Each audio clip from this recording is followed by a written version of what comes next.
Christophe sur France Maghreb 2. Bonjour à tous, bonjour à toutes, j'espère que vous allez bien, ravi de vous retrouver, c'est le grand forum jusque 18h avec, et comme chaque vendredi, pour m'accompagner, Tarek Mami. Bonjour Tarek. Bonjour Christophe, bonjour à toutes, bonjour à tous. Je vous rappelle messieurs dames que l'on va parler tout à l'heure, pour ceux qui n'ont pas eu les infos sur les réseaux sociaux, des annonces de Castex. Est-ce qu'elles vous ont convaincu? Le retour à la maison, la quarantaine, voilà, le retour à l'école, pardon, la quarantaine et peut-être aussi l'ouverture de quelques magasins. On en reparlera tout à l'heure, évidemment, au lendemain de ces annonces de Jean Castex hier soir et d'Olivier Véran et de Jean-Michel Blanquer. Je vous rappelle également qu'on vous offre toujours avec ce bon d'achat d'une valeur de 35 € à valeur sur le site souk-dubai.com. Et pour ce faire, il suffit de vous inscrire par SMS tout au long de l'émission. On vous appellera en fin d'émission. Vous tapez FM2 en espace votre prénom, ville et numéro de téléphone, le tout envoyé au 7 20 18. Voilà, n'oubliez pas, on vous le rappellera à plusieurs reprises. Et notre week-end de la générosité avec l'organisation humanitaire Human Appeal, avec, on le rappelle, cet objectif de nourrir 3000 jeûneurs dans le monde pour 7 €. C'est pas grand-chose, on peut le faire. Et c'est l'objectif du jour. Et on fera le point tout à l'heure avec Brahim de Human Appeal à 17h30. Pour l'heure, mon cher Tarek, nous avons un invité. C'est une personnalité, monsieur l'ambassadeur d'Azerbaïdjan, qui est avec nous, que je vous propose de nous présenter, cher Tarek.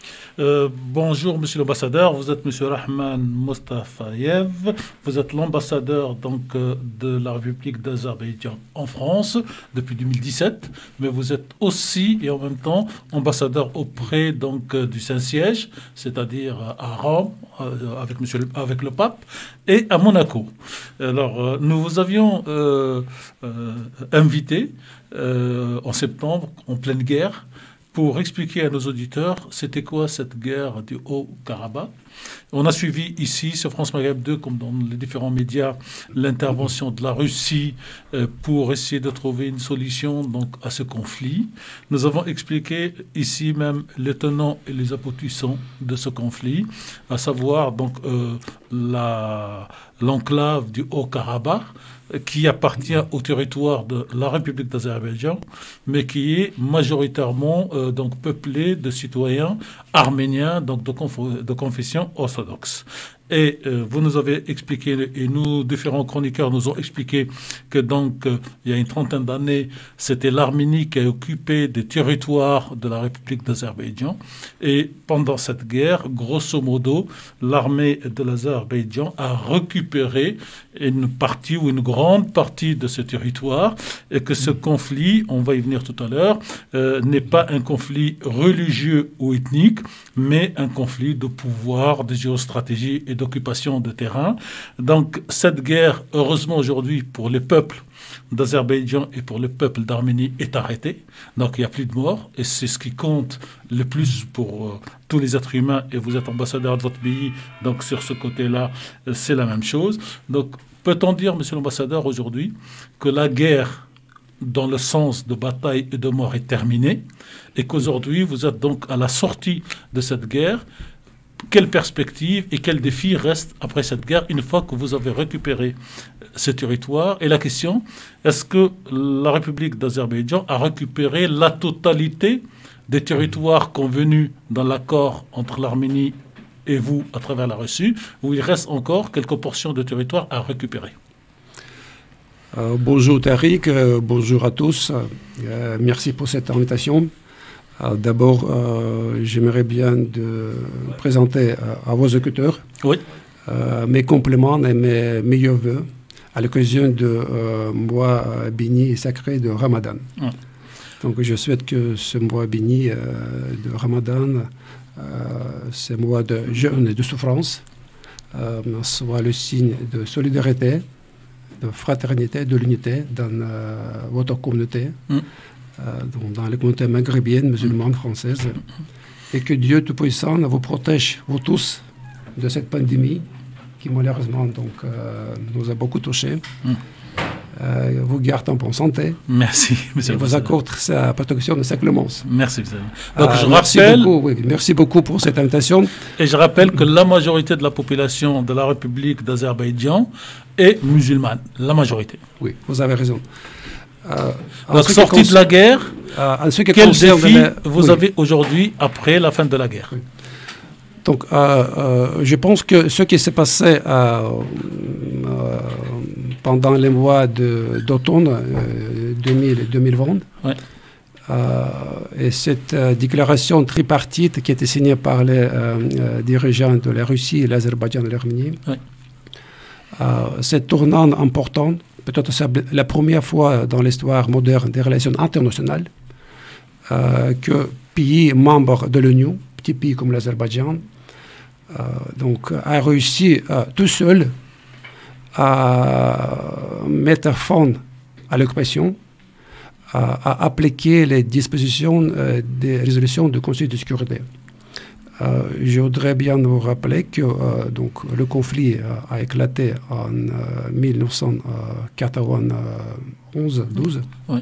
Après la chute de l'Union soviétique qui réunissait tout le monde. Oui. Donc la phase militaire oui. a éclaté parce que les revendications territoriales donc, de la part de l'Arménie, donc ils ont commencé avec ces revendications en 1988. Oui.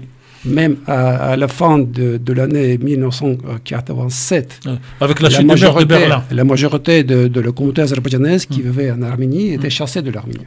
Ça veut dire qu'il s'agissait de 250 000 Azerbaïdjanais qui habitaient en Arménie. Oui. C'était comme ça le début du conflit. Donc cette déclaration a mis fin à ce conflit. Donc, parce qu'il s'agit de l'application des dispositions de résolution du Conseil de sécurité qui étaient donc votées en 1993, donc y compris par la France aussi, par le Conseil de sécurité de l'ONU, c'est-à-dire les résolutions a demandé le retrait immédiat, complet et inconditionnel de toutes les troupes arméniennes des territoires occupés de l'Azerbaïdjan. Alors, pour rappeler donc aux auditeurs de la radio, oui.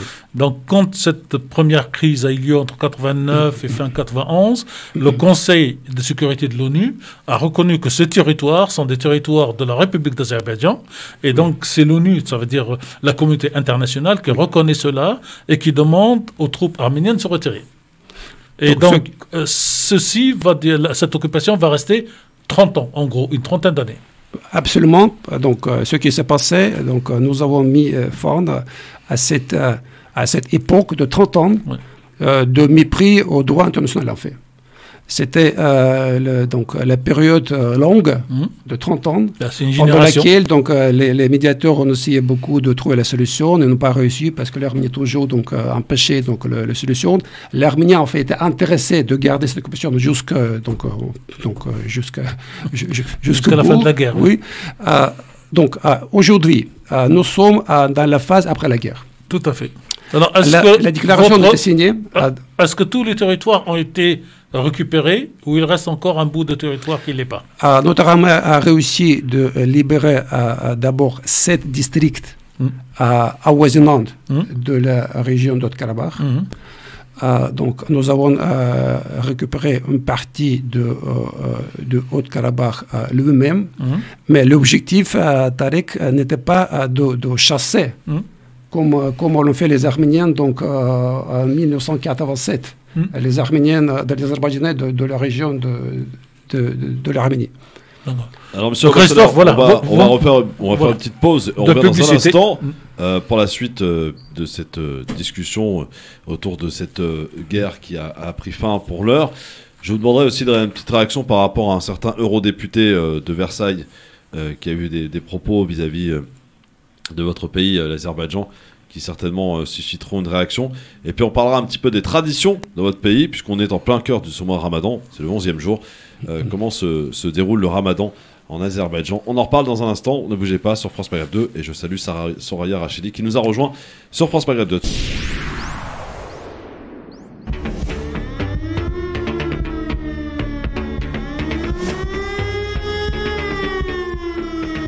Le grand forum sur France Maghreb 2 avec Tarek Mami et aussi Soraya Rachidi qui est avec nous. Comment ça va, ma Soraya? Ça va très bien.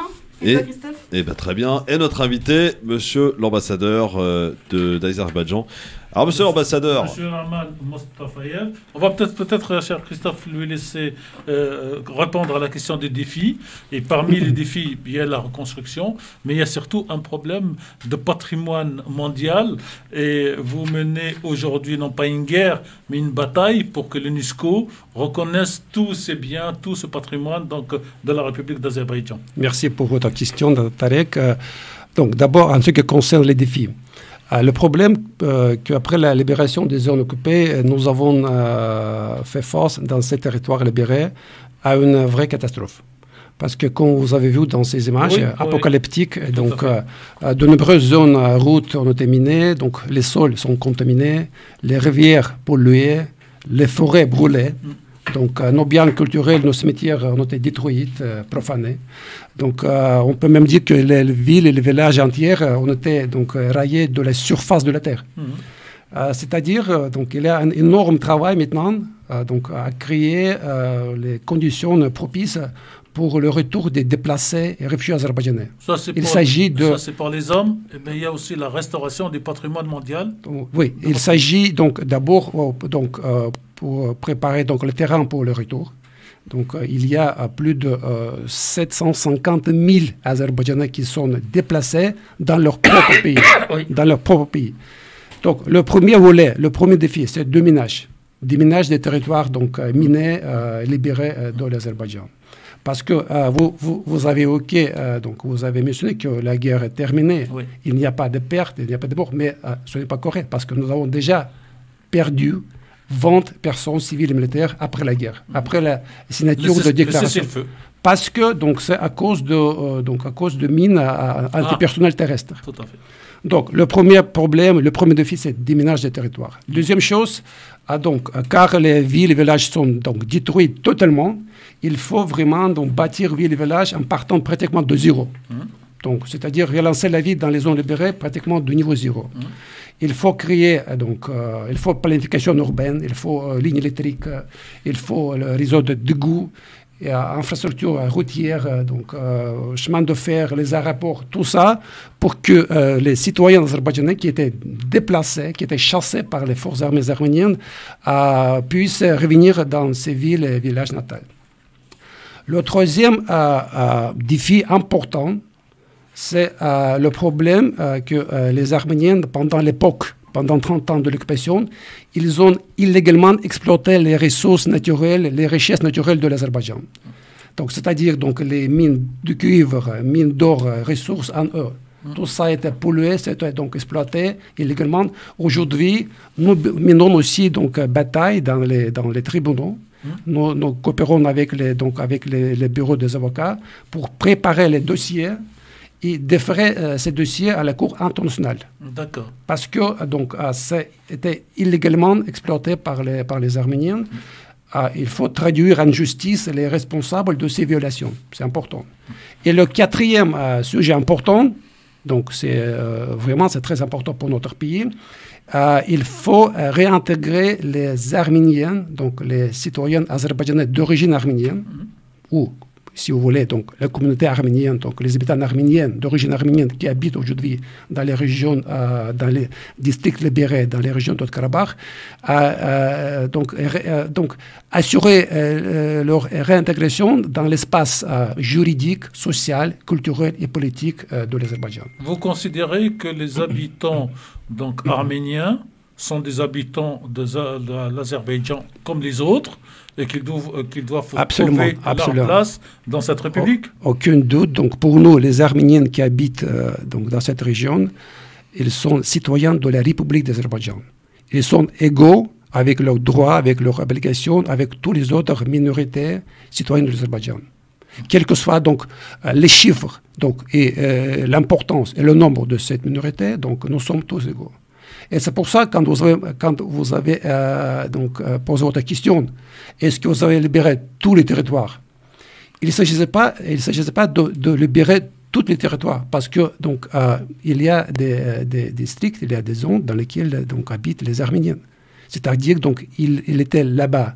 Donc avant le conflit, il était là-bas pendant le conflit, donc ils ont tous les droits, donc rester là-bas dans leur ville et village, donc pour pratiquer leurs traditions, pour vivre normalement, donc avec nous, avec les Azerbaïdjanais.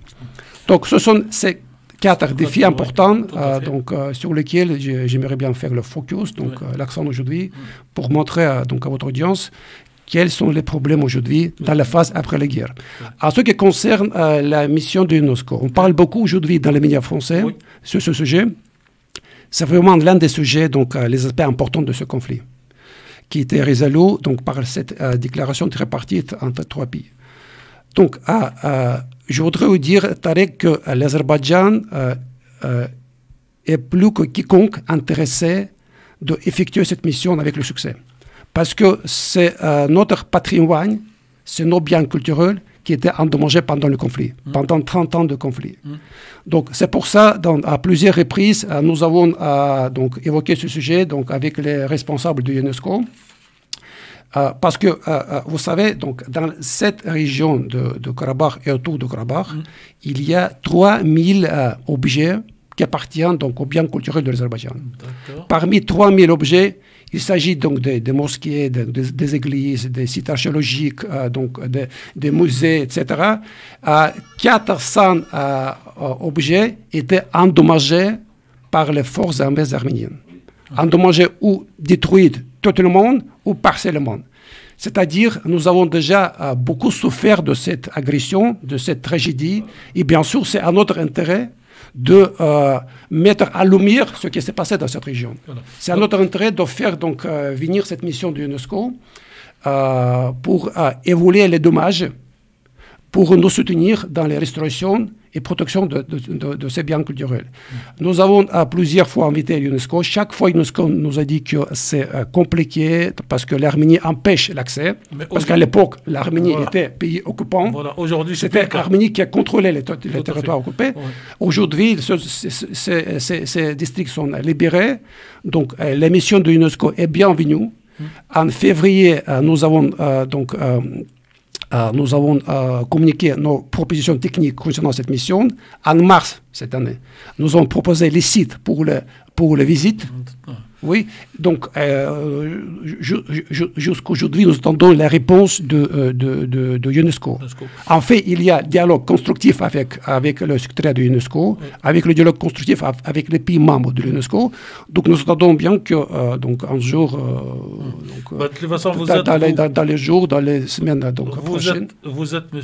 Rahman Mostafayev, l'ambassadeur de l'Azerbaïdjan à Paris, et vous avez la chance d'avoir l'UNESCO à Paris. Donc c'est pas très loin de votre ambassade pour entretenir les relations et pour relancer donc cette mission qui est pour la culture, puisque la culture elle intéresse tous les peuples et tout le monde. Est-ce qu'aujourd'hui la population de l'Azerbaïdjan commence à aller non pas pour habiter dans donc, les 7 districts qui ont été occupés pendant 30 ans et dans le Haut-Karabakh, mais est-ce qu'il y a une liberté de circulation ou pour des raisons de sécurité, les citoyens ne circulent pas encore entre les anciens territoires occupés et la République? Est-ce que les gens se déplacent pour aller voir dans quel état c'est ou pas?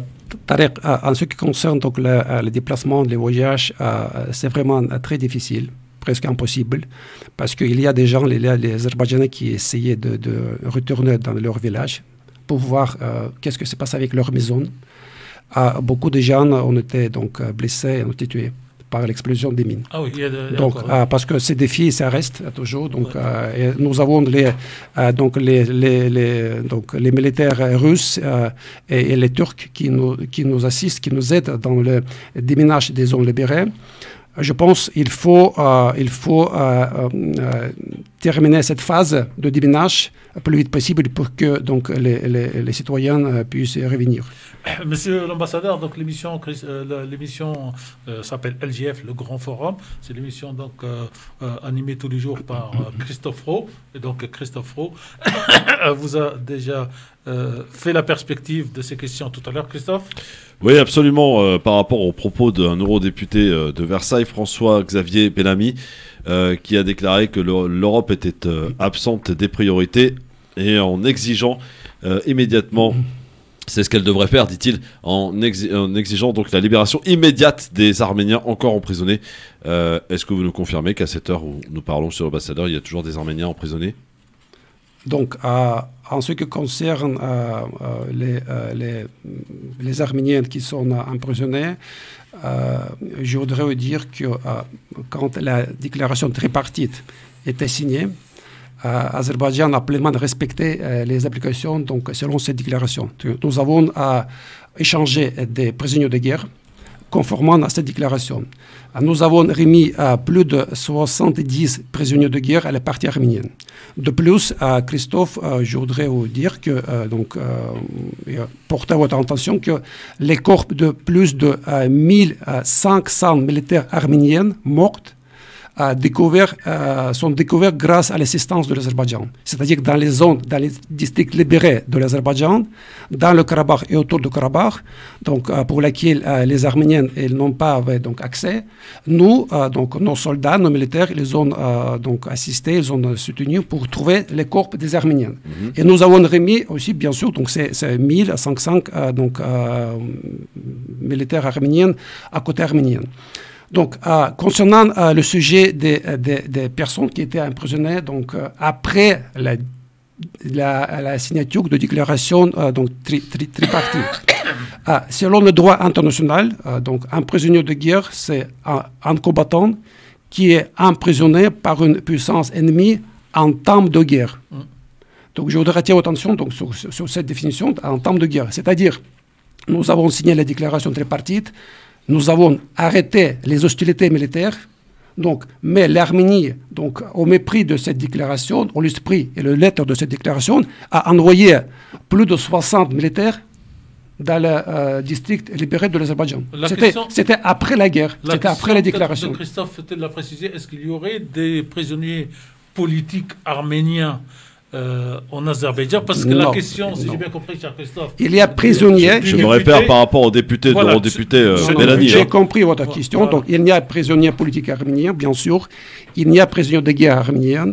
Il y a des gens qui étaient emprisonnés. Ce sont pour nous donc, les combattants terroristes qui étaient envoyés en Azerbaïdjan pour créer les provocations, pour tuer les gens. En fait, ces gens qui étaient envoyés, donc cette formation des Arméniens, ce groupe subversif terroriste de plus de 60 militaires arméniens, ils ont déjà tué les civils et militaires azerbaïdjanais après la signature de l'accord. C'est le crime. Donc, et bien sûr, aujourd'hui, parler de leur libération, donc, avant que justice ne soit rendue, ça serait plaider pour l'impunité arménienne. Donc, c'est pas possible, c'est pas donc, acceptable pour l'Azerbaïdjan. Très bien. Donc, bon, précision apportée, c'était bien de l'avoir fait, en tout cas ici, sur France Maghreb 2, monsieur l'ambassadeur. Il y a Soraya Rachedi qui a bien révisé aussi depuis ce matin. Elle a été à l'école. Elle a été à l'école pour le coup, hein, en tant que prof d'histoire et géo, c'est très bien. Soraya, monsieur l'ambassadeur est avec nous. Tu as une question à lui poser avant que nous parlions un peu plus culture dans un instant et pratique du ramadan en Azerbaïdjan. Ça c'est bon, ça aussi à savoir, mesdames, messieurs. Soraya. Bon, ouais. J'étais assez inculte, on va dire, par rapport à la question de l'Azerbaïdjan. Et donc, je me suis un peu plongée dedans hier et ce matin. Et j'ai été très agréablement en fait, surprise de découvrir plein de bonnes choses sur ce pays. Et notamment, donc j'en ai parlé en off, mais je vais le rappeler à tous nos auditeurs. Il faut savoir qu'en 1918, donc ça a été la première république démocratique et laïque déclarée après la chute de l'Empire ottoman. Et écoutez bien, en 1918, les femmes pouvaient voter. Et donc, je trouve ça hyper important. Parce que souvent... C'est quoi voter ? Voter, c'est participer à une vie politique, voyons. Elles étaient reconnues. Rappelons qu'en France, il a fallu attendre 1944. 1944. Donc des fois, nous, les Européens, on se croit supérieurs, tu sais. Et donc là, il faut savoir prendre exemple sur certains pays. Mais bon, j'ai été déçue de savoir que cela n'a duré que 23 mois. Et après, l'armée rouge est venue offrir plein de petits cadeaux. Merci pour votre intervention. Donc c'est vraiment pour nous, ce que vous avez dit, c'est la source de fierté nationale. Parce que l'Azerbaïdjan était proclamé, la première république azerbaïdjanaise était proclamée en 28 mai 1918. Et dans l'année suivante, en 1919, en juillet, le Parlement azerbaïdjanais a accordé le droit de vote aux femmes. c'est-à-dire pour la première fois dans l'histoire du monde musulman. Oui, et vous avez raison, c'était donc combien d'années? C'était 25 ans avant la France.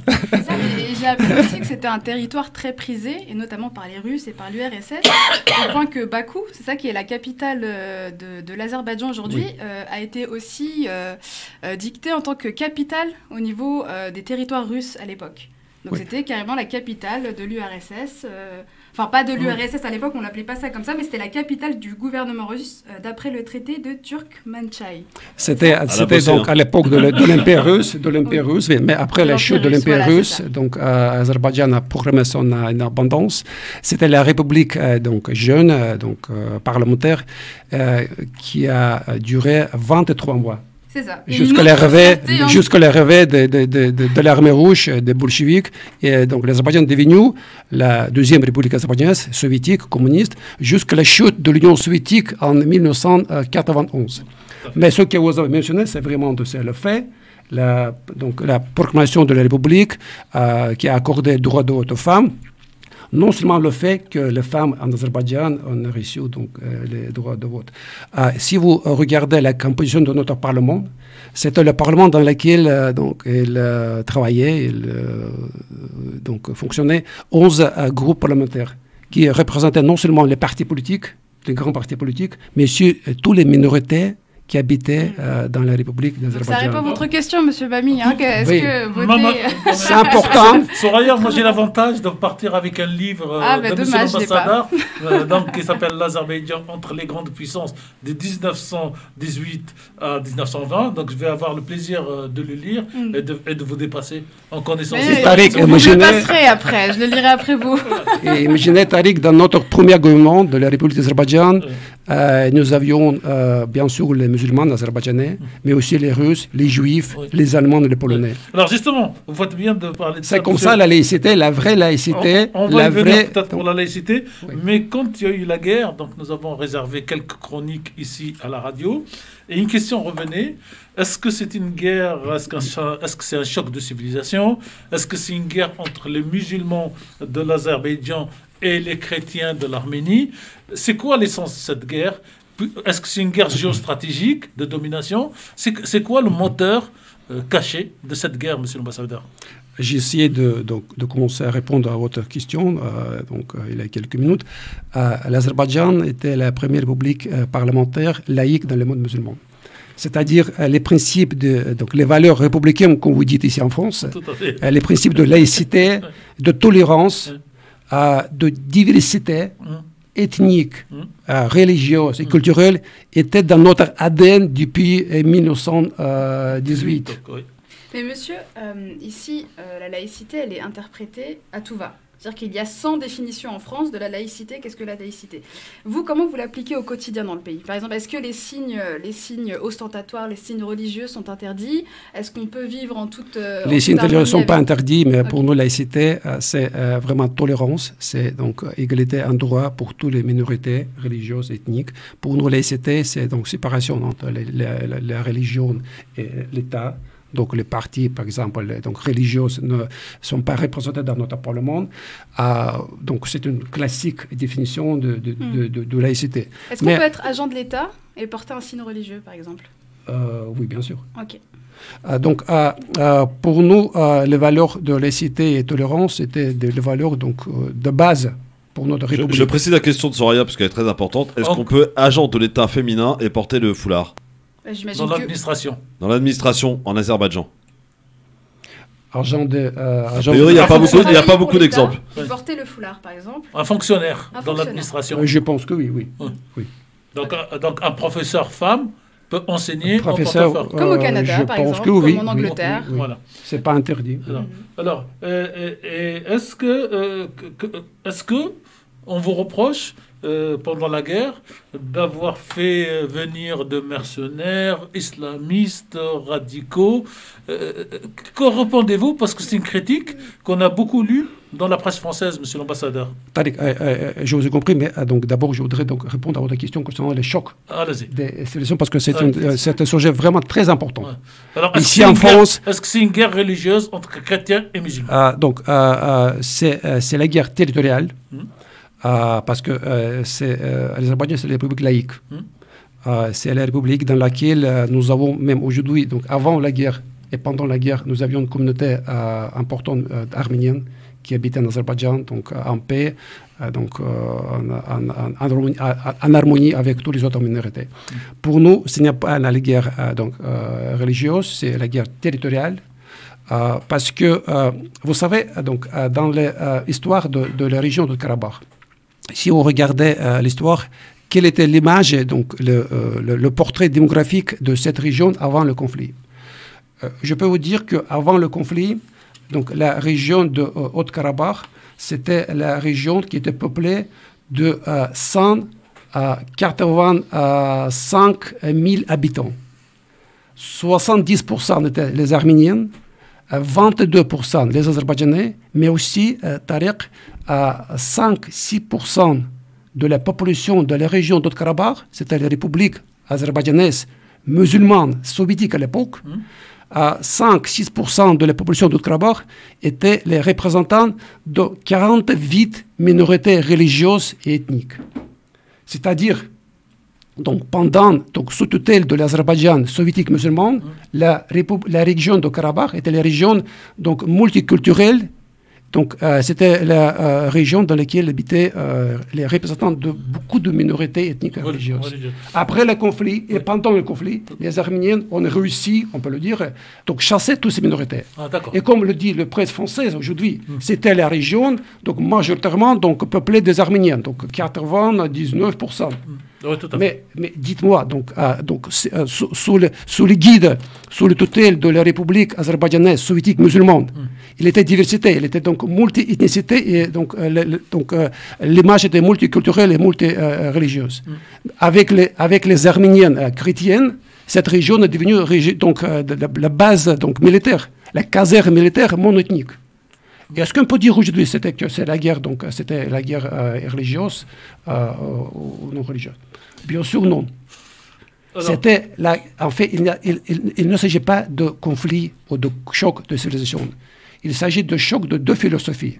La philosophie de l'Azerbaïdjan de tolérance, de laïcité, et la philosophie de l'autre côté de la haine, de l'agression, donc, et de l'occupation. C'est comme ça. C'est mon vision, c'est mon écriture, mon analyse de... Alors, il y a une ville... On va quitter la guerre si vous le voulez bien pour la pub, si vous voulez bien. Et après, on reviendra sur une ville qui s'appelle Choucha, et que certains appellent la Jérusalem de la région, pour comprendre pourquoi c'est important de cette ville. Merci, Christophe. Et puis aussi, on aimerait bien savoir comment ça se passe le ramadan. À quelle heure ils mangent? Ah oui, non, on s'en fiche ça, mais comment ça se passe culturellement, les traditions, qu'est-ce que justement on mange comme type de repas en Azerbaïdjan. Il y a beaucoup de shorba là-bas aussi. Hein. Ah bah, on verra ça avec monsieur l'ambassadeur qui est avec nous sur France Maghreb 2. C'est aussi bon de découvrir d'autres choses, d'autres cultures. Ah, tout à fait. Parce que souvent les Arabes ont cru qu'ils étaient majoritaires chez les musulmans.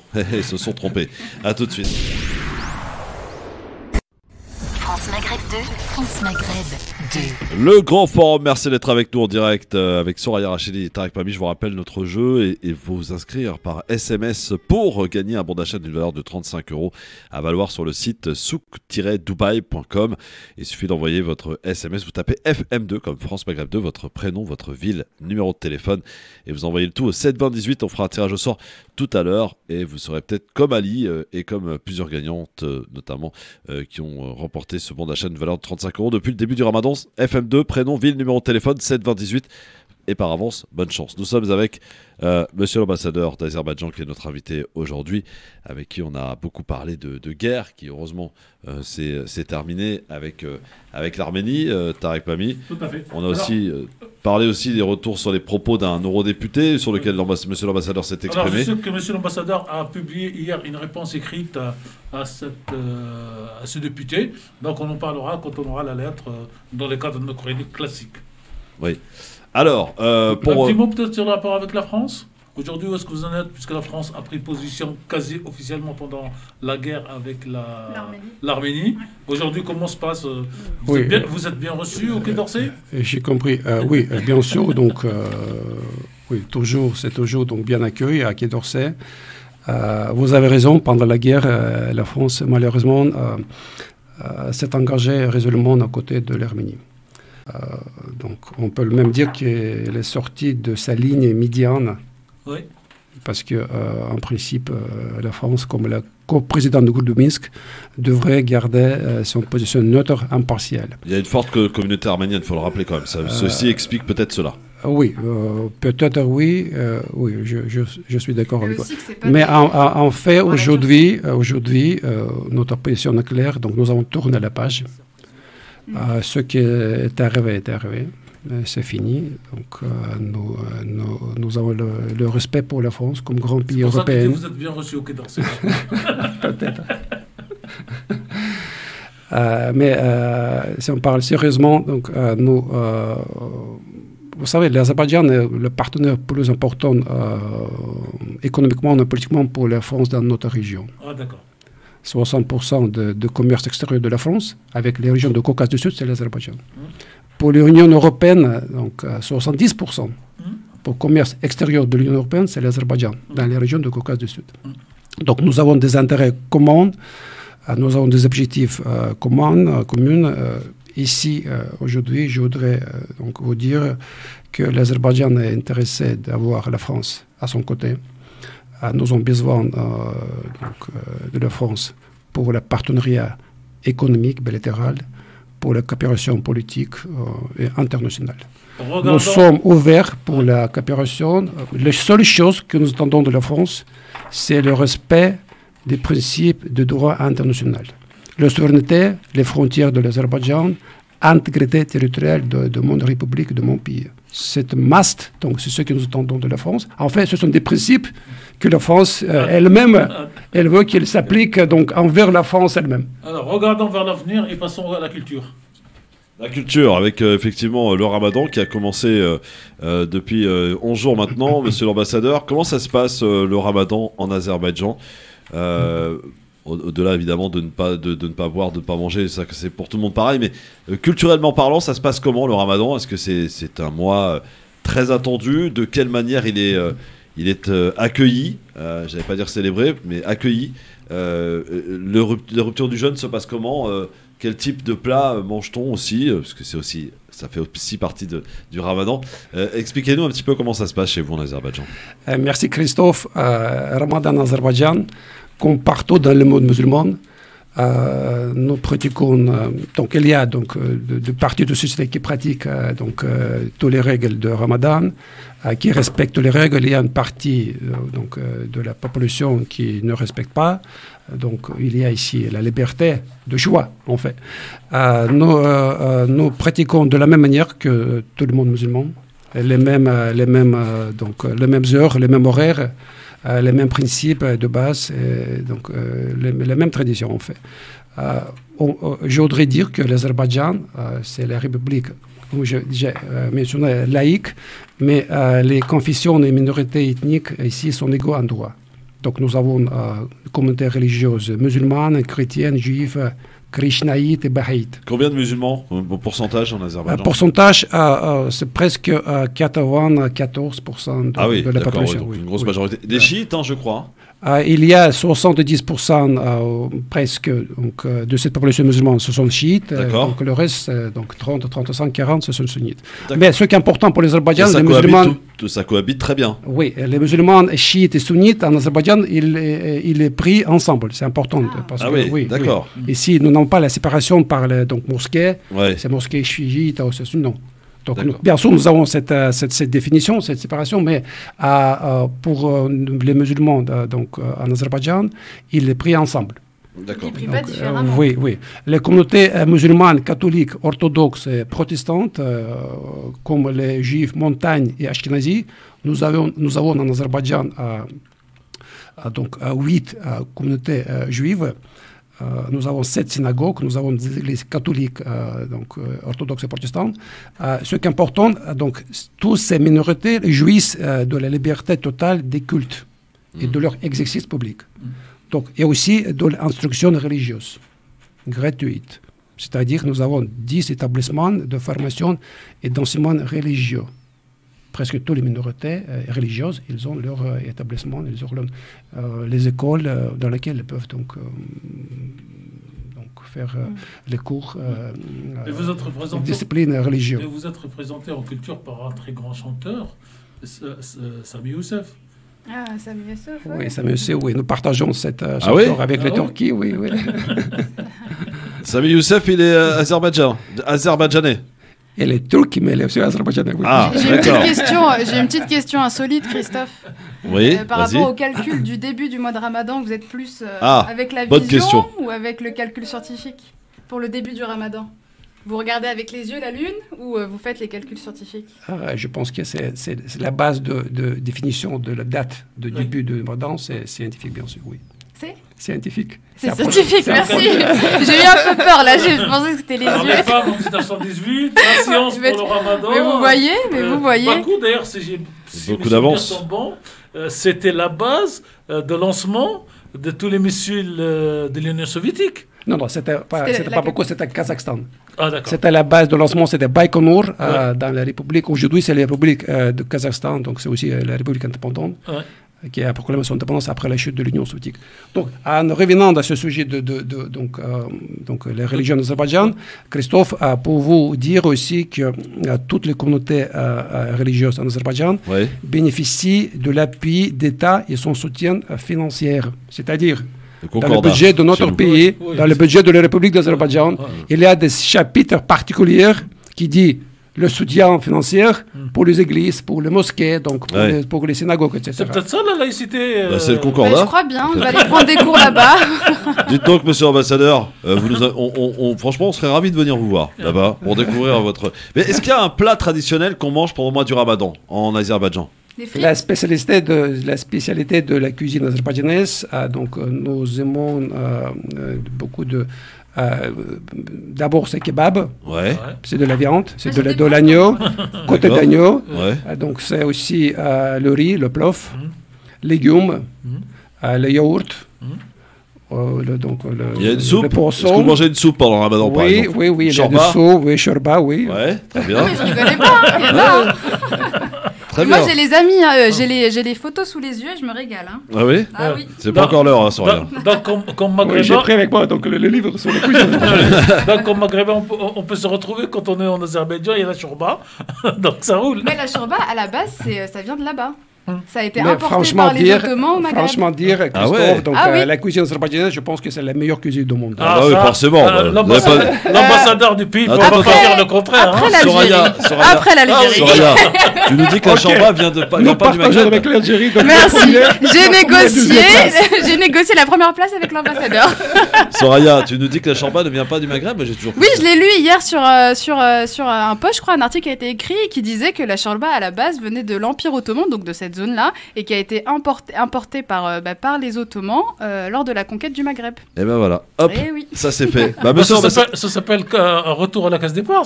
Ouais, case départ. Mais on l'a un peu amélioré avec le temps. En tout cas, c'est algérien. Donc on serait ravis de partager une bonne shorba avec vous, monsieur l'ambassadeur, en Azerbaïdjan, pourquoi pas. Merci d'être venu nous voir à France Maghreb 2 et puis nous avoir expliqué un petit peu, d'avoir pris le temps de nous expliquer un petit peu cette fin de guerre. Heureusement, ça c'est terminé. Donner votre version et puis nous avoir fait un peu aussi découvrir votre belle culture azerbaïdjanaise au travers donc de la pratique du Ramadan et de tout ce qui s'ensuit. À très bientôt, monsieur l'ambassadeur. Merci. On continuera à suivre donc vos défis, notamment ces défis de l'UNESCO. Je vous invite de visiter mon pays, avec plaisir. Avec plaisir. Merci, monsieur l'ambassadeur. Pour déguster, pour voir, pour vérifier donc, le fait que j'ai déjà expliqué. Donc, avec le Covid, voilà, c'est ouvert avec la crise du Covid. Après, attendez, le Covid, il va partir. On va pas passer.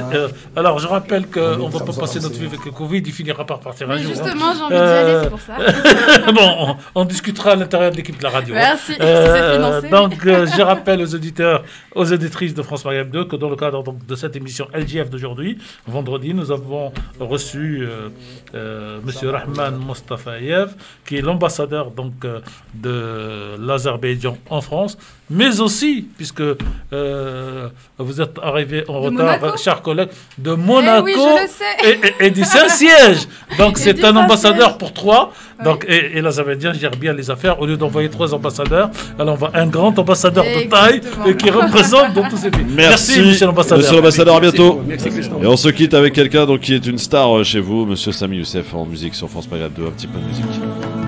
Et dans un instant, on change de continent, on revient en France après les annonces de Jean Castex. Est-ce qu'elles vous ont convaincu ou est-ce qu'elles vous ont rassuré? C'est la question qu'on pourra se poser et à laquelle nous allons répondre et débattre avec Soraya Racheli, Tarek Mami.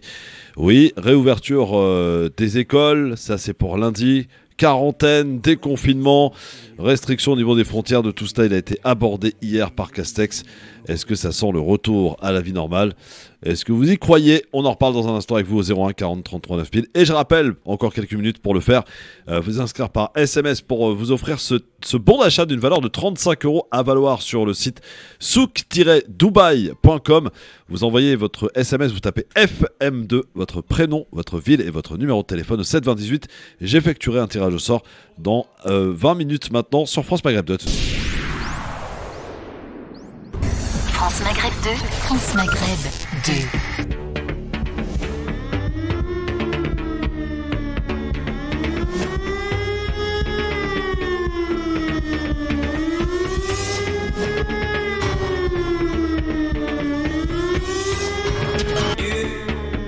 Christophe sur France Maghreb 2.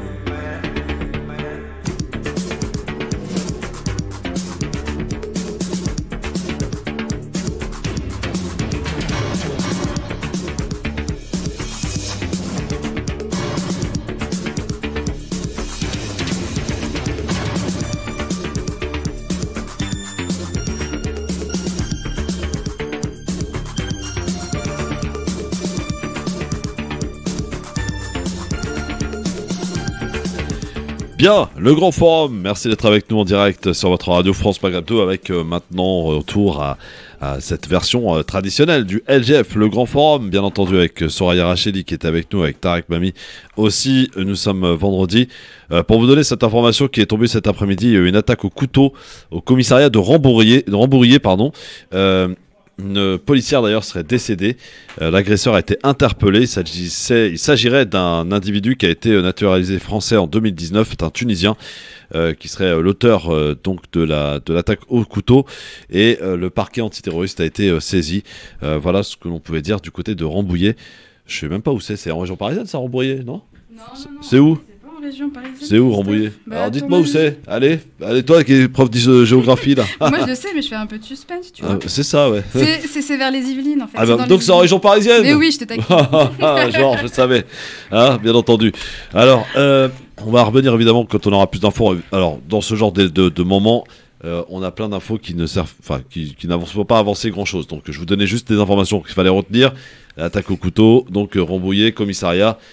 Une policière qui a donc été tuée et agresseur interpellé. Il y a quelque chose d'autre qui n'a pas servi aussi, Christophe. Vas-y. C'était le discours d'hier du ministre. Ah, bah on va en reparler, justement. On va en parler. Jean, tu veux dire le discours de Jean Castex? Bien sûr. Voilà, le Premier ministre qui était accompagné du ministre de la Santé, dont c'était son anniversaire d'ailleurs, Olivier Véran, hier, et Jean-Michel Blanquer. Alors, réouverture des écoles, quarantaine, renforcement des frontières, déconfinement.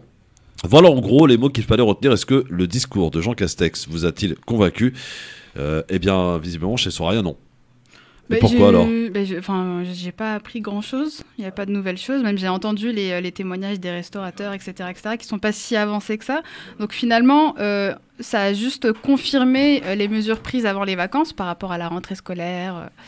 Cette histoire de jauge aussi qui a été rajoutée, mais finalement, ils suivent à peu près leur... L'autotest, non? Les tests salivaires? Oui, tout ça, alors là, il y a un grand point d'interrogation dans ma tête pour me demander comment ça va se passer, parce que 2 tests par semaine, c'est beaucoup.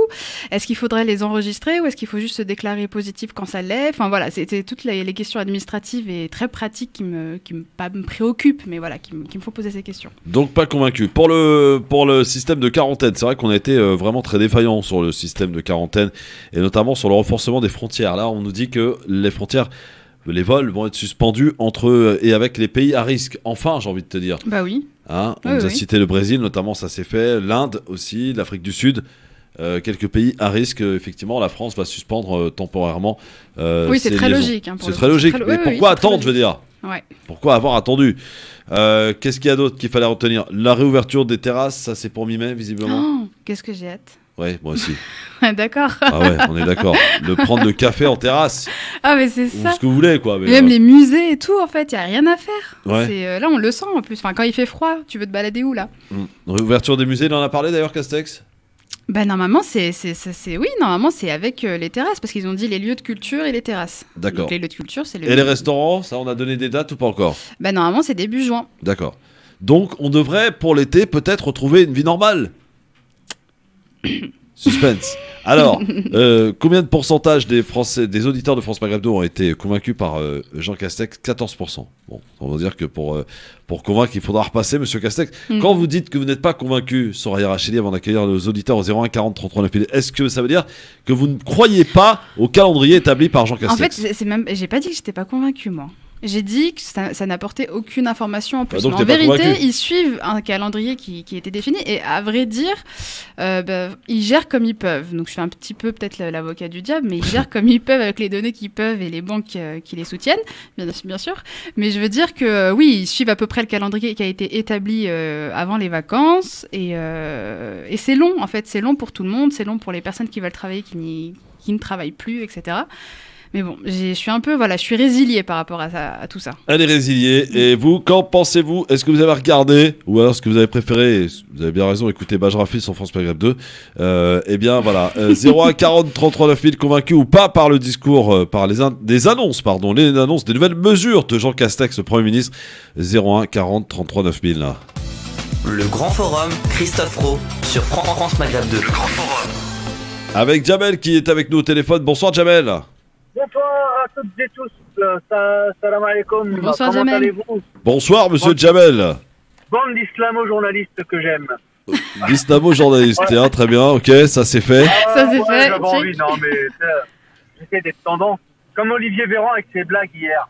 Parce que c'est bien beau de parler des mesures, des nouvelles mesures qui en fait ne sont pas des nouvelles mesures, mais juste une confirmation, Oui, comme c'est ça, comme c'est ça a été ça. dit tout avant. Mais ouais, on a eu un spectacle de blagues avec Olivier Véran, Jean Castex qui nous a fait, écoutez, bon anniversaire, ça glisse en même temps. Est-ce qu'ils ont fait un dîner? Un dîner privé? Ah, mais si c'est privé, c'est privé. Non, mais sérieusement, on verra bien, je pense pas. Il y a déjà eu assez de bourdes. Moi, je te dis clairement, que comme d'habitude, on essaye de faire avec un peu tout ce qu'on a, on se débrouille. On a appliqué des stratégies qui n'étaient pas applicables ou mal appliquées. Et là, on se dit, bonheur, il commence à faire beau, il commence à faire chaud. Parce qu'il ne faut pas oublier que dans la lutte dans le Covid, il y a le climat qui joue aussi. Donc, Bah oui. voilà, on est dans la réouverture. Et après, maintenant, la réouverture des écoles, on essaie de mettre à dos les parents qui ont des enfants qui vont à l'école, ce qui n'est pas mon cas. Moi, je pense que c'était un peu tôt. Pourquoi? Pour les remettre à l'école? Les mesures, pour moi, sont...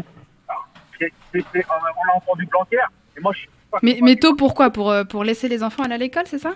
À l'école, c'est comme la cantine. Non, mais je peux vous dire, par rapport à l'école, Alors, je suis Soraya est enseignante. prof, enseignante d'histoire géo. C'est vrai qu'il y a beaucoup de cas dans les écoles, mais tous les cas positifs qui viennent à l'école, ces enfants-là l'ont chopé dans leur famille et jamais à l'école. Ah bon, Donc pourtant on dit le le contraire. On dit que justement les enfants ramènent le virus non, à la maison. Franchement, à ma petite échelle, tout ce qu'on voit, c'est que les enfants tombent malades en fratrie ou en voyant des personnes à l'extérieur et qui du coup ne peuvent pas venir à l'école. Mais il y a très très peu de contamination à l'intérieur de l'école. Mais ça peut arriver. Bien sûr que ça peut arriver. Mais maintenant, moi je trouve que... Voilà, Ouais, mais Jamel, attends, excuse-moi, vous êtes jamais content en fait. Quand le Premier ministre vous dit bon, on va tout fermer parce que vous dites ouais, c'est trop, privation de liberté, nanana. Quand il commence à réouvrir, à mettre un dispositif, vous n'êtes pas content. Qu'est-ce que vous voulez? Mais qu'est-ce que vous voulez, Jamel? Moi, je suis. Moi, j'en ai marre, moi, de cette vie-là. Franchement, D'ailleurs, j'ai envie que ça change. Vous faites quoi comme travail, Jamel? Quand c'est un mal pour un bien, moi, je suis d'accord. Ça n'a pas été marrant l'année dernière. Bien sûr. Non, mais c'est depuis l'année dernière que c'est la galère. Franchement, on en a ras-le-bol. Hein. Je vous le dis honnêtement, on en a marre. Mais je te dis clairement, on en a. Moi, je rêve que d'une chose, c'est d'aller prendre un café en terrasse, quoi. T'imagines? T'imagines, on en est là, quoi. Je t'invite dans mon jardin, Christophe. Ouais, moi je t'invite dans le mien aussi, y a pas de souci. Non, mais d'avoir ce plaisir de s'asseoir en terrasse ou d'aller manger au resto, je sais pas. Mais Pour moi, il aurait fallu taper du poing au moment voulu, fermer au moment voulu, et voilà, ça aurait été dur, mais sur un moment. Ouais, bon, en tout cas, on s'aperçoit on est dans la perversion du stop and go. Je suis curieuse, qu'est-ce que vous faites comme profession, Jamel? Qu'est-ce que tu fais comme boulot, Jamel? Elle te demande Soraya depuis tout à l'heure. Ouais. Alors moi, j'étais demandeur d'emploi, et maintenant, je suis conseiller Pôle emploi. Ah. Conseiller Pôle emploi, le mec. Bah oui. Pas mal. Je rappellerai comme souvent pour la vaccination, parce que mine de rien, moi je suis à Argenteuil. Je vais le dire, je viens d'intégrer l'agence à Argenteuil. Je suis à l'accueil de public et on sait qu'on a des zones prioritaires. J'en fais partie dans mon habitat. Moi qui suis à l'accueil, voilà. Je fais comment? Parce que j'ai des gens qui portent mal le masque et bon, ça va, on a quand même. Bah, tu l'attrapes et puis c'est tout, Jamel. On a des visières en plus, mais vis-à-vis de la vaccination, moi je suis asthmatique et j'accueille du public. Donc tu demandes à être vacciné, quoi. On n'a pas parlé de ça. Et il y a eu des cas de contamination de vos collègues ou quelque chose comme ça qui a déjà été fait? J'ai le droit ou j'ai pas le droit? Ah. Ça, c'est pas à nous faut demander, mon Jamel. Mais en tout cas, oui. Merci, mon Jamel. Merci beaucoup. Moi, je vais ouvrir ma bouche. Je vais te dire un truc. Moi, j'ai une collègue. Tu l'ouvres depuis tout à l'heure. Hein.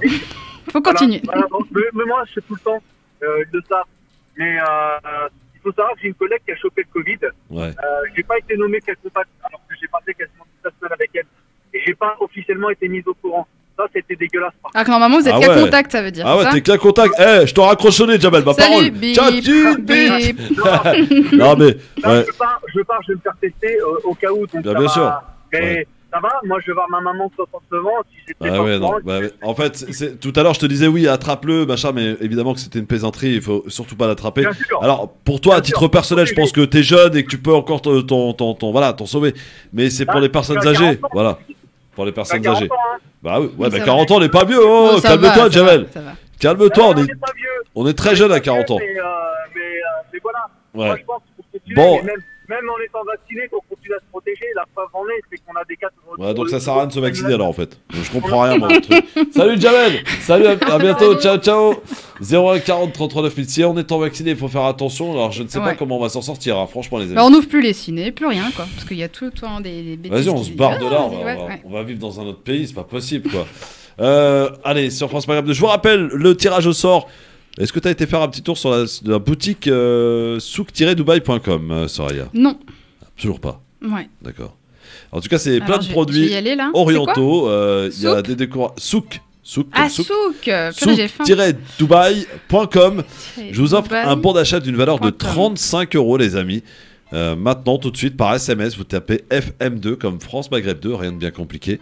Votre prénom, votre ville et votre numéro de téléphone, le tout envoyé au 7 20 18. Et nous vous appellerons en fin d'émission pour vous offrir ce bon d'achat d'une valeur de 35 € à faire à valoir sur souk-dubai.com. Ils ont une boutique d'ailleurs du côté de Aulnay-sous-Bois avec 40 000 produits à disposition qui pourront vous satisfaire, du moins on l'espère. Allez, place maintenant à notre week-end de la générosité puisque c'est le vendredi et chaque week-end du Ramadan, France Maghreb 2 s'associe à une ONG et ce week-end c'est avec Human Appeal. Human Appeal avec monsieur le directeur de la partie nord, Human Appeal, Brahim. Bonsoir, rebonsoir. Rebonjour. Rebonjour mon Brahim. Alors on a lancé ensemble tout à l'heure ce week-end de la générosité qui, rappelons-le, aujourd'hui est consacré aux jeûneurs.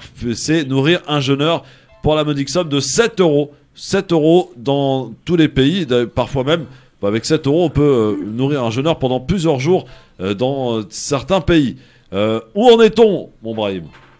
Effectivement, donc voilà, juste pour vous rappeler donc cette opération, donc ce partenariat avec Radio France Maghreb 2, donc un grand merci à tous les responsables de la radio et donc Human Appeal, comme chaque année, vous donne rendez-vous, il vous donne la possibilité de faire le bien, de nourrir un maximum de jeûneurs donc dans les pays où nous intervenons avec 7 €, donc vous pourrez nourrir un maximum de jeûneurs puisque l'année dernière, grâce à votre générosité, grâce à la générosité de nos donateurs, ce sont plus de 48 000 personnes qui ont été nourries, qui ont pu rompre leur jeûne convenablement. Et nous comptons bien sûr sur la générosité des auditeurs cette année encore pour pouvoir nous donner la possibilité de nourrir encore plus de monde.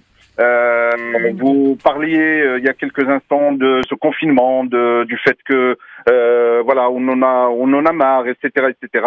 C'est vrai que c'est pesant, mais voilà, nous devons relativiser un petit peu et nous avons nos amis, nos frères et sœurs en Palestine qui vivent ce confinement depuis plusieurs années. Ça c'est vrai, Brahim, t'as raison. Eux, ils vivent le confinement depuis des années, mais c'est forcé. Plus des années, voilà, c'est plus que du confinement. Ouais. Donc voilà, voilà, il faut se mettre à la place de tous ces gens et nous avons vraiment besoin de votre générosité pour pouvoir leur rendre le sourire et changer un petit peu la vie de toutes ces personnes nécessiteuses partout dans le monde qui ont vu malheureusement leurs conditions de vie se détériorer encore plus avec cette crise sanitaire. Donc voilà, il y a un grand merci à toi Christophe ainsi qu'à toute ton équipe pour nous donner la possibilité de faire appel à tous nos généraux donateurs que je le rappelle, comme on l'a dit tout à l'heure Christophe, félicitations, nous vous remercions jamais assez pour votre générosité puisque vous avez été très très généreux donc depuis un an et nous savons que nous pouvons encore compter sur vous encore plus cette année pour ensemble viser le paradis ensemble durant ce mois de Ramadan, ce mois de la générosité, de la solidarité, être solidaire avec toutes les populations qui souffrent dans le monde et afin qu'on puisse tous ensemble améliorer leur situation et leur vie. On rappelle évidemment le site internet pour aller faire vos dons et pour participer à cette opération de nourrir des jeûneurs. Appelhumanitaire.com, voilà c'est ça, appelhumanitaire.com et le numéro de téléphone toujours à disposition des donateurs 42 46 36 36 01 42 46 36 36, n'hésitez pas. Voilà, pour avoir de plus amples informations. Aujourd'hui, on se concentre sur les jeûneurs. Demain, on parlera de puits et dimanche de reconstruction. Notamment, voilà le programme tout au long de ce week-end de la générosité avec demain notre ami Medjed. On vous retrouve, Brahim, tout à l'heure à 18h30 dans le Parler Islam pour faire un nouveau point, bien entendu, et un nouveau rappel. À tout à l'heure, mon Brahim. Merci beaucoup, Christophe. À tout à l'heure. Au revoir. Merci, à bientôt. Au revoir. Allez, 01 40 33 9000, Castex. Nouvelle mesure. Est-ce que vous avez été convaincu ? Eh bien, je ne sais pas. On va prendre nos auditeurs, bien entendu, sur France Maghreb 2. Tout de suite, on va aller, je crois, du côté de Stein. Appelez le standard de France Maghreb 2 et réagissez en direct au 01 40 33 9000. 01 40 33 9000. Et ouais, c'est le numéro de téléphone, plus besoin de le dire, c'est formidable. Ali, salut. Salut Christophe, salut tout le monde. Bonsoir Ali. Comment ça va, mon Ali? Ah, ça va, nickel. Bon. Bon, tu fais quoi dans la vie, Ali? Moi, je suis routier. Routier, oui, c'est vrai, il m'a semblé t'avoir parlé. T'es où aujourd'hui, là? Bah là, je suis dans le 69. 69, Lyon. D'accord, Lyon, très bien. Tu rentres à la maison, là, c'est ça? Ah bah, tranquillement, avant 19h30. Voilà, ça me est un peu loin. Ok, bah, c'est très bien. Alors, bon Ali, Jean Castex qui s'est exprimé sur le déconfinement, la quarantaine, la réouverture des écoles, le renforcement des frontières. Est-ce que tu as été convaincu par le Premier ministre hier soir? De toute façon, c'est toujours la même musique. Tu vois, résilience, c'est ça. On déconfine, ouais. Ensuite on reconfine, ensuite on déconfine, ensuite on reconfine. Et pendant le confinement, on constate qu'il n'y a pas de changement. Il y a toujours des cas. Sans confinement, on ne comprend plus rien en fait. Et on sait que tout le monde dit qu'il va déconfiner, mais après, arrivé à la rentrée, il va encore reconfiner. Et du coup, on ne sait plus trop où on en est où. On ne sait plus qu'est-ce qu'il faut faire, quoi. Bah, ça va faire comme l'année dernière, vous vous souvenez, on avait quand même bien déconfiné pour mois de mai-juin, pour que les gens puissent passer l'été tranquille, qu'ils puissent consommer, voyager, aller faire marcher le tourisme, et puis dès qu'on est un peu rentré, on a renforcé un peu les mesures. Espérons que d'ici là, les vaccins vont changer quelque chose pour la rentrée et pour octobre. Ouais, laisse-moi de l'espoir un peu. Ouais. Et tu vas te faire vacciner, toi? Tiens, t'es enseignante là. T'es concernée par les personnes prioritaires? Bah non, j'ai pas 55 ans. Ah bon? Il m'a semblé que c'était pour les enseignants. Non, ils ont dit que c'était à partir de 55 ans. Or, c'est pas très fut-fut de dire ça parce que toutes les personnes qui ont 55 ans ont la possibilité d'être vaccinées. Donc je pense qu'il y a un manque de vaccins. Donc en fait, on se fout de notre gueule en fait. Oui. Ouais, voilà, d'accord, merci. Non, je voulais juste avoir la précision, quoi. Merci, mon Ali. Bon retour à la maison, Sarah Tolok. Sarah Tolcom, et puis continuez comme ça. De toute façon, j'ai toujours l'appli, même quand des fois je fais des livraisons en Espagne, et puis j'ai toujours l'appli. C'est un bon réflexe, mon Ali. Bravo. France Maghreb 2, vous pouvez télécharger l'application sur votre smartphone. Juste une chose, on parle de Covid et tout, mais des fois, honnêtement, il y a certaines aires d'autoroute. Ouais. Je constate qu'il n'y a même pas de savon. Enfin, moi, j'ai mon savon, j'ai mon bidon d'eau et tout, parce que c'est tellement sale qu'on peut pas choper que le Covid là-bas. Ah ouais, c'est autre chose, mon Ali. Bon, en tout cas, merci à toi. Sarah Tolok pour ce soir. Charles ou Harira, Ali? Moi, je suis Kebab. Harira. Ah bah c'est bien. Merci beaucoup, comme ça, pas de jaloux. Salut, mon Ali. 01 40 33 9000. Tarek Mami, ça va? Très bien. Bon, très bien. Monsieur l'ambassadeur était content? Je sais pas. Ah si, il était très content, il nous a demandé de passer un message. Il remerciait toutes les communautés maghrébines pour tout leur soutien vis-à-vis du conflit qui a eu lieu. D'accord, mais il remercie pas Macron par contre. Ça, c'est pas mon histoire. Ah non, mais la France n'a pas été un gros soutien à l'Azerbaïdjan, on peut le dire. Voilà. Elle a plus soutenu l'Arménie. Voilà. Elle a soutenu l'Arménie. Oui, Madame Hidalgo aussi d'ailleurs. Non, mais parce qu'il y a des Arméniens bien qui sûr, votent. bah, évidemment. Et puis il y a un lobby qui est très fort. Ouais. Il y a 4000 Azerbaïdjanais en tout en France. Ouais. Même s'ils votaient tous, ça ne changerait même pas le résultat des élections de la CFDT. Mais je me demandais pas s'ils se positionnaient pas un peu contre l'Azerbaïdjan par rapport aux liens qu'ils avaient avec la Turquie, justement. Non, mais c'est plus compliqué que ça. C'est parce que c'était pour la France et pour l'Occident, j'allais dire les génocides et les Arméniens. Ouais. C'est pour ne pas parler des massacres de la France en Algérie, de l'Angleterre en Inde. C'est ça, exactement. Et donc, à partir du moment où c'est pas moi, c'est l'autre. Donc on charge l'autre en solidarité. Et puis il y avait un très grand lobbyiste arménien qui a fait beaucoup de travail pour sa communauté, contrairement à d'autres communautés, suivez mon regard. C'est M. Devedjian, il a fait son boulot. Ah, M. Devedjian, oui. Qu'est-ce qu'il fait d'ailleurs maintenant, lui? Il est décédé. Avec le Covid au début, paix à son âme, il est décédé. Ça t'a calmé. C'est la bombe. La mort. Ah oui, j'avais zappé, non mais c'est vrai en plus. Non mais la mort, ça calme, il est décédé au début de la Covid, mais il a fait son travail. Il y avait Charles Aznavour aussi alors, à ce moment-là. Oui, qui a fait du bon boulot par Arménie. Qui était sur une autre ligne. Qui lui aussi est décédé. Oui, mais la plus belle phrase de M. Devedjian, c'était quand Sarkozy a fait l'ouverture, en nommant tout le monde, et dit moi je suis pour l'ouverture, mais jusqu'au Pierre, parce qu'en fait dans le gouvernement il n'y avait plus de mecs du parti de Sarkozy. Donc c'était un bon. Ouais. Il était avocat par ailleurs, donc. Ok, bon alors on va enchaîner tout de suite avec les appels au 01 40 33 9000. Tiens, il y a Ryan qui veut nous souhaiter un bon ramadan à tout le monde. Salut mon Ryan. Bah, 10e jour, on souhaite. Bonjour, tu nous appelles d'où Ryan? De Quincy-sous-Sénard. De quoi? Quincy-sous-Sénard. Quincy-sous-Sénard, oui je connais bien. C'est à côté de chez moi ça. Alors, quel âge il a d'abord? Ah oui, il est petit. À tous les musulmans. Ah merci. Quel âge tu as ou quel âge vous avez? J'ai 13 ans. 13. Ah bon. T'es en quelle classe, mon Ryan? Il est au collège. 5e. Donc lui, il a le droit de souhaiter pendant 30 jours. Franchement, je suis sûr que t'as pas une prof aussi bien que Soraya Racheli. Prof d'histoire géo, je te jure. T'es au lycée ou au collège là, Soraya? Au collège, et j'ai 3 classes de 5e justement. Ah ouais?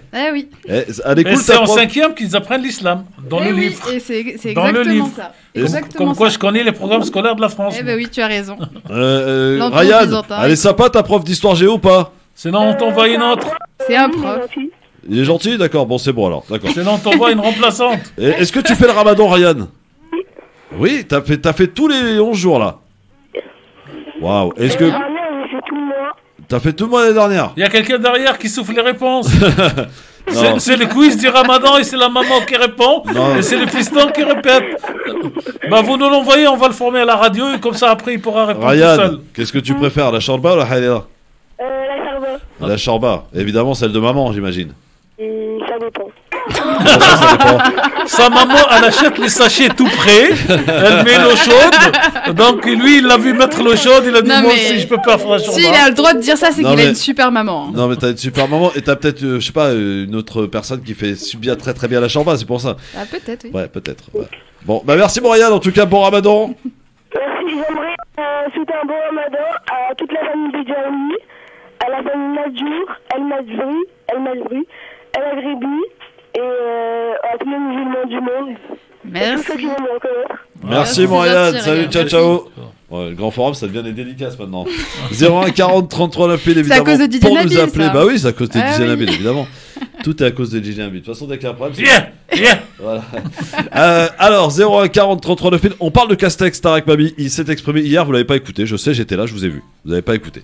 Bah, il Vous était n'avez avec pas qui écouté le Premier ministre. Non, vous n'êtes pas un bon journaliste là pour le Avec M. Badrafil, c'est ça Non seulement je l'ai écouté, mais je l'ai fait diffuser sur le réseau de la radio. Vous l'avez pas écouté. Ah ouais, vous l'avez écouté après. En tout cas, il se bat, il se débat. Je vous dirai pas qu'est-ce qu'il a reçu par la poste comme courrier de protestation. Ah bon? Vous tapez sur Google cadeau reçu par le Premier ministre Jean Castex. Et en fait, c'est des commerçants dont l'activité est interdite. Ouais. Et donc, elles ont envoyé symboliquement leurs produits à la vente. Et oui, effectivement. Voilà. Je ne sais pas si c'est disable. Non, mais c'est pas disable. Donc, à la radio. Donc, tapez sur Google, on est en plein mois de Ramadan. Et il va vous dire. Je veux savoir si j'invite. Non, sur Google, Christophe. Si monsieur Mamie me laisse, je dis. Non. Voilà, restons dans le Ramadan, comme dit Bajrafil. Hachek. Voilà. Comme dit Bajrafil, Sami, Jaballah et tous les autres, pendant le mois de Ramadan, faut pas y penser. Non, bon, alors, ne soyez pas surpris, ça va en fait. Alors, sur M. Castex, ils essayent de donner de l'espoir aux gens, Christophe. Ils ne savent pas où est-ce qu'ils vont, bien. ni eux, ni quelqu'un d'autre. Alors, celui qui, par contre, est en train... Contrairement à beaucoup de pronostics de l'autre côté de la barre dans les studios de la radio, cher Christophe, il y a Biden qui est en train de faire des merveilles, entre guillemets, puisqu'il a fait vacciner un maximum de gens. Il est monté au premier poste pour le climat. Et il déclare qu'il va retirer ses soldats d'Afghanistan. Et donc lui, il a même fait quelque chose d'extraordinaire pour les États-Unis. Et il a appelé à ce que les juges et les jurés soient juste dans la situation de Floyd, de George Floyd. Et à la fin, donc, le policier Derek a été reconnu coupable. Il sera déclaré, donc il aura la peine d'ici 3 mois à peu près. Et il aura, Christophe, entre 12 années et 40 années de prison. Mais le minimum, c'est 12 années de prison. Vous avez vu la tuerie dans l'attaque au couteau au commissariat de Rambouillet? Oui. Voilà. Comme quoi on nationalise n'importe qui, comme dirait l'extrême droite. Ouais. Si on nationalisait moi, il n'y aurait pas un coup de couteau. Alors ce qui est dramatique, c'est qu'on prend un fait comme ça, cher Christophe, sans expliquer le pourquoi, du comment que le procureur parle, et on retient un mec tunisien d'origine, français en 2019, assassin, et donc ça suffit pour faire monter la sauce. Une policière tueur quand même. Non, mais je ne minimise pas, Christophe, l'assassinat, et je présente tous mes... Il y a beaucoup de Tunisiens quand même qui sont concernés. Le Narda a fait du boulot sale quand même là.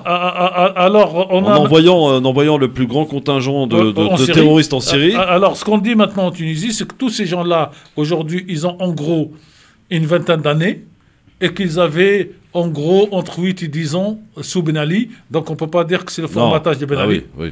Bon, c'est le pour le coup, oui. Pour le coup, oui. Voilà. On accueille un auditeur avant de passer au tirage au sort dans un instant et de peut-être appeler l'un ou l'une d'entre vous pour vous offrir un bon d'achat d'une valeur de 35 €. Vous pouvez encore vous inscrire par SMS FM2, prénom, ville, numéro de téléphone 72018. Bon d'achat à valoir sur le site souk-dubai.com. Allô, bonjour. Oui, salam alaikum à tous. Bonsoir, quel est ton prénom?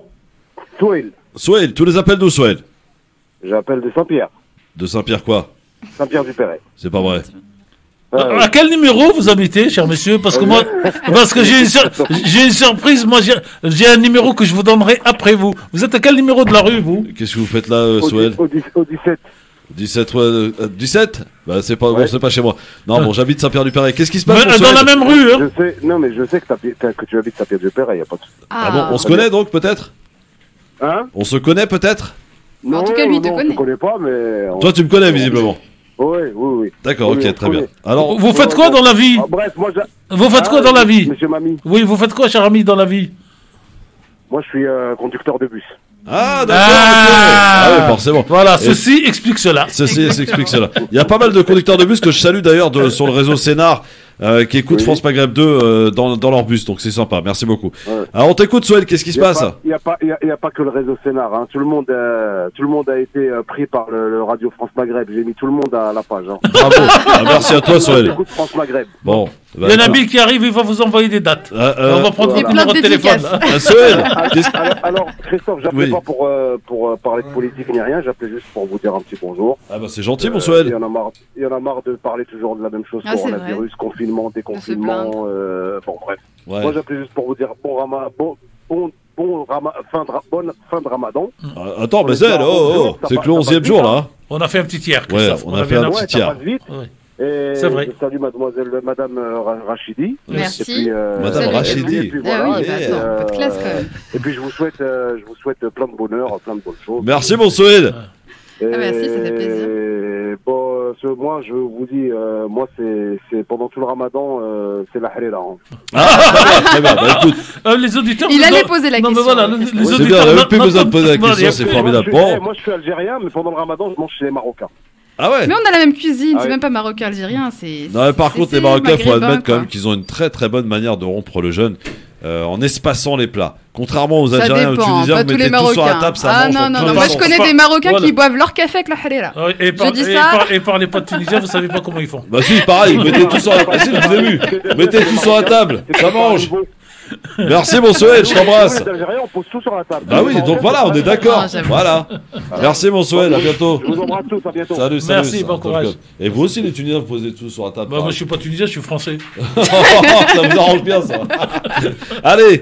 Et en France, on met tout sur la table, mais on prend 2 heures pour manger. Les gens en ont marre, en fait, de la politique. Ouais. Ils sont fatigués, les Non, gens. ils mettent rien sur la table et 2 heures pour manger. Mademoiselle Rachidi, dans un instant, on fait le tirage au sort. Alors, vous voulez que je vous raconte comment ça se passe, un enterrement chez les Français? Pourquoi vous voulez me parler d'enterrement? Non, mais pour vous dire, pour la bouffe, quand on s'installe, on pleure tous, on dit les qualités de la personne qui vient de décéder, mais au bout de 2 heures, on ne raconte plus que les saloperies qu'il a fait dans sa vie. Le pire, c'est que c'est Ça se vrai. termine comme ça. Le pire, c'est que c'est vrai. Et j'ai vu des trucs. Bon, allez, stop.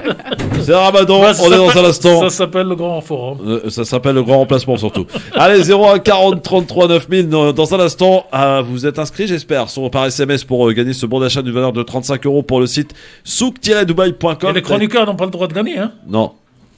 Non, c'est sous la table. Voilà, salut. Exactement. C'est FM2, un espace prénom, ville, numéro de téléphone 7 20 18. Sauf le mardi. Et vous allez découvrir. Parce que le mardi, les chroniqueurs gagnent. Qu'est-ce qu'il y a le mardi? Les chroniqueurs gagnent. Oui, mais alors qu'aujourd'hui, le exceptionnel, chroniqueur ne gagne pas. C'était mercredi en plus, je sais plus. Alors, dans un instant, vous allez découvrir un nouvel imam sur France Maghreb 2. Ça sera sa première. Encouragement total. Vraiment un garçon formidable que vous allez découvrir. Un imam du côté de Marseille. Voilà, à découvrir dans quelques instants. Alors, sur France Maghreb 2. je dis un mot sur l'imam, Christophe. C'est un imam qui a donc des études et des connaissances en religion, mais qui par ailleurs est diplômé de sciences politiques. Ah ouais, formidable. Eh bien, on en reparlera dans un instant avec lui. Ne bougez pas.